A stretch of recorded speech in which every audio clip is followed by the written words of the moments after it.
OET. Thanks for making time. I'm Jesse Rogers. Let's get you informed. To our top story tonight, where President William Ruto has been challenged to uphold human rights and listen to the voice of the people.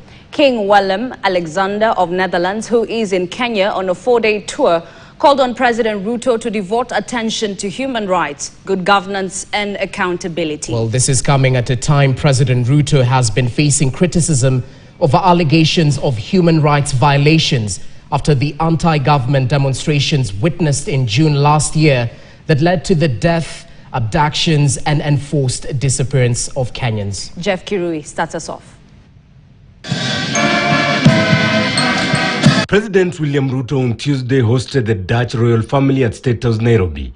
The Netherlands King Willem-Alexander and Queen Maxima were on a 4-day state visit, were accorded a 21-gun salute.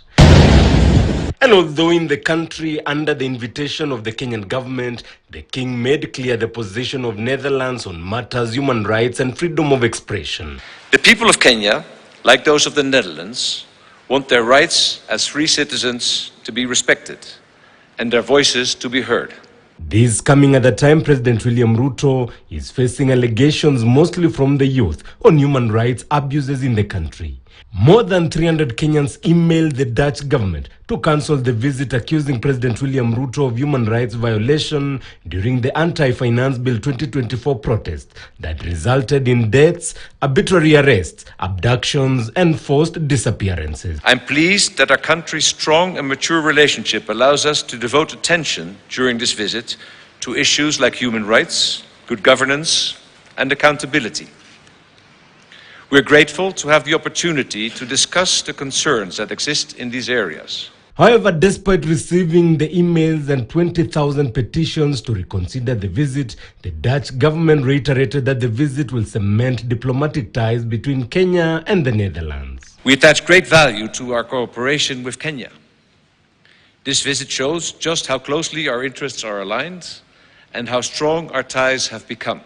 Your engagements with the youth and the Supreme Court and the business community will further solidify our mutual understanding and cooperation. During the meeting at State House, President William Ruto and King Willem-Alexander witnessed the signing of 3 memoranda of understanding in trade, agriculture and tourism, along with a letter of intent on water infrastructure development. This will ensure a more structured, dynamic engagement between our business communities, unlocking new opportunities in key sectors and leveraging on the partnership and the friendship that already exists between the business communities of our two countries. The royal family's stay in Kenya will also feature engagements with Kenya's Supreme Court, participation in the Kenya-Dutch Business Forum, and the launch of cold chain corridor linking Kenya to Rotterdam. A particularly significant development is the entry of Invest Africa, a Dutch financial investment entity,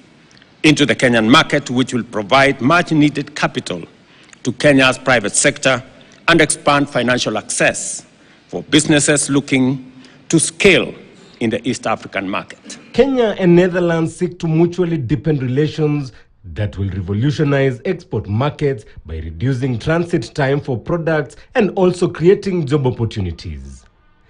Jeff Kirui, KTN. Meanwhile, the visiting Netherlands King and Queen held a round